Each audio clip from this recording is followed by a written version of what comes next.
Welcome back, best ever listeners. I'm your host, Travis Watts. Today's episode is about how Stoicism can make you a better investor. Disclaimers as always, never giving anybody financial advice, not a financial advisor. Please always seek licensed advice when it comes to your own investing.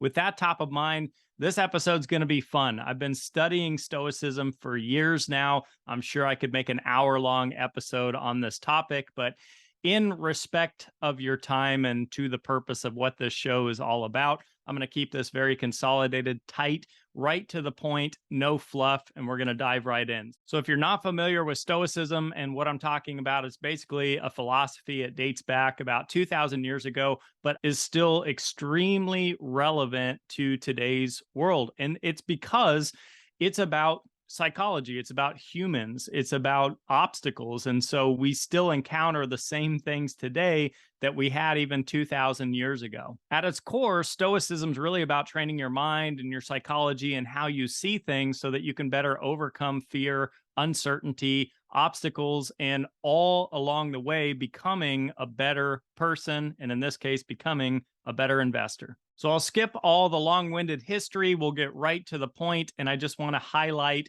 3 different elements of Stoicism that have helped me in my personal journey of being a full-time passive investor. Without further ado, let's jump into number 1, which is learning to focus on what you can control. You have the power over your mind, not external events. Realize this, and you will have strength. That is a quote right from Marcus Aurelius. He was one of the emperors of Rome. So when you're a passive investor, or let's just say any type of real estate investor at large, there's a lot of things out of your control. What the government decides to do, different regulations and programs, what the Fed does, weather and storms and tenant issues and kitchen fires. There's so many things that we could stress out, worry about. But at the end of the day, these are largely not in our control. So it really doesn't do any good to worry about these factors or let them hold you back from taking action and investing in any form of real estate. They're largely out of your control. And at the end of the day, I mean, life is life and people are people, right?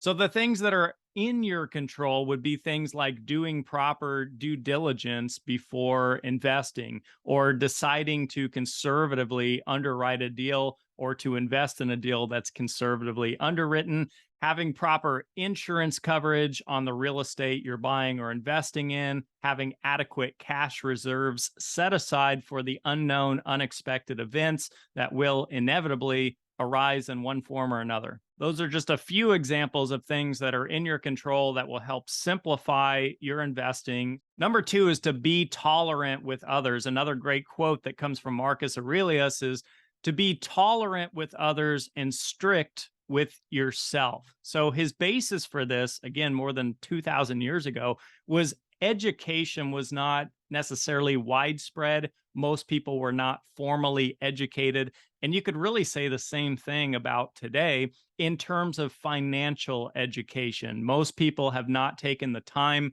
energy, and effort like you and I. Most people are not listening to this podcast, unfortunately. So that gives you and I a different vantage point and an upper hand where most people don't have that. So as a passive investor, for example, it may seem like common sense to you and I that we might invest in a real estate deal passively that has, I don't know, 20% annualized cash flow right out of the gate, maybe 100% equity upside potential within a 3-year time frame. That sounds like a pretty decent deal to me, but not everyone would agree with you. Instead, what you often see is that your neighbor or a colleague or a coworker, someone's putting their life savings into something like a certificate of deposit at the bank. They're earning 1% annualized return on their money, or they're diving in head first into some highly speculative investment that they know nothing about in hopes that they're going to hit it big without really understanding the fundamentals or the risks that may be associated with that.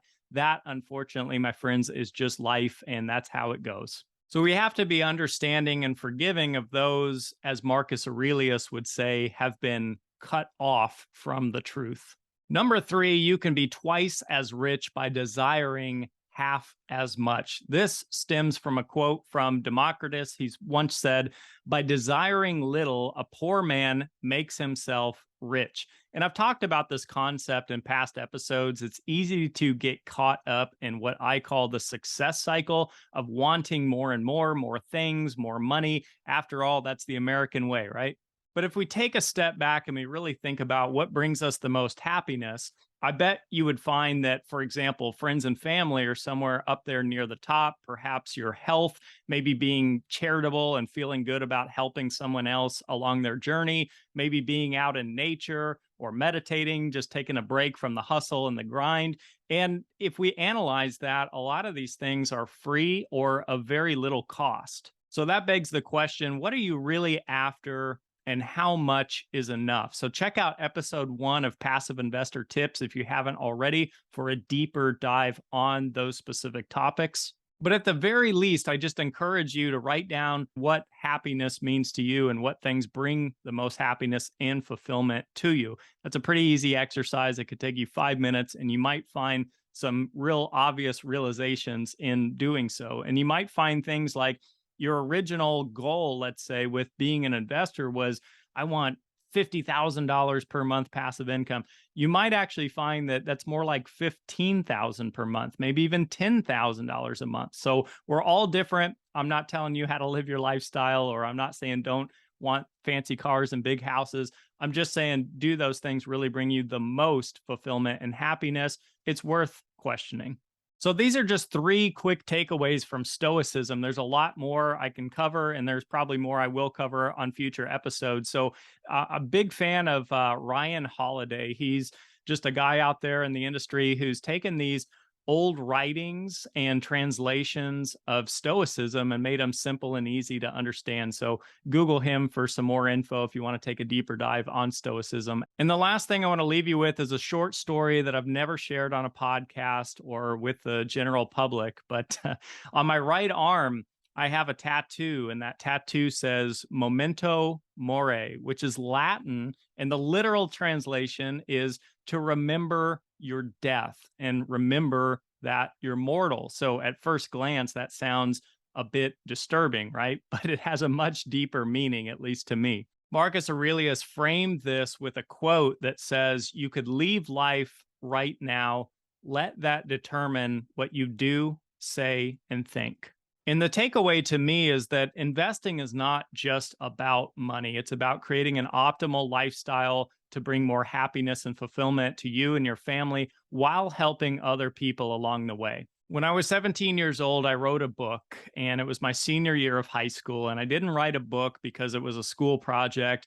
I didn't write a book for money or for attention or for fame or anything like that. I wrote this book to help peers that were in my school that I saw struggling with their grades. And I titled the book, "How to Achieve a High School 4.0 GPA with Minimal Effort," which kind of makes me laugh at that title as I look back on it. But that's what I felt was most important to do at that time. So in honor of memento mori and Aurelius's quote on what you do, say, and think, are you doing investments that are bringing you closer to your goals? Are you saying what needs to be said and helping others along the way?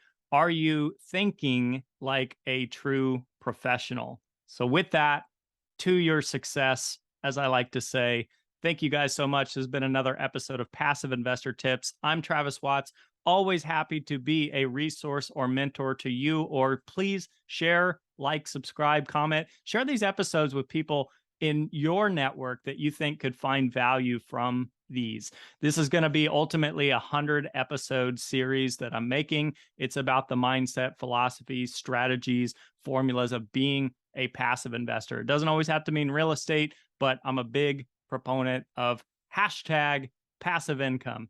Thanks so much. Have a best ever week, and we'll see you on the next episode.